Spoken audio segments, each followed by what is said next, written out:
جج نے مفتی صاحب رحمۃ اللہ علیہ سے پوچھا کہ جناب آپ بتائیے کہ یہ زمین مسلمانوں کی ہے یا ہندوؤں کی؟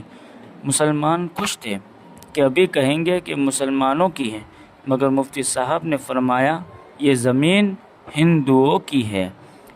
جج نے پوچھا کیا اس زمین پر ہندوؤں اپنا گھر بنا سکتے ہیں؟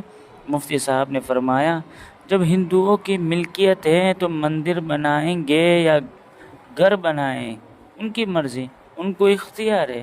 لہذا جج نے اسی وقت ایک فیصلہ تاریخی الفاظ میں لکھا، آج کے اس مقدمے میں مسلمان ہار گئے مگر اسلام جیت گیا۔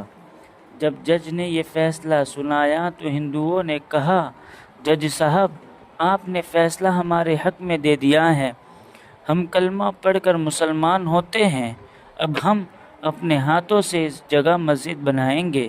سبحان اللہ! ایک اللہ والوں کی زبان سے نکلی ہوئی سچی بات کا یہ اثر ہوا کہ ہندوؤں نے بھی اسلام کو قبول کیا اور اپنے ہاتھوں سے مسجد بنائی۔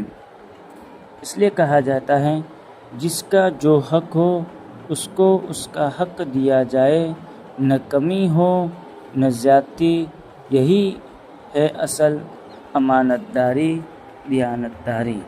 السلام علیکم ورحمۃ اللہ وبرکاتہ۔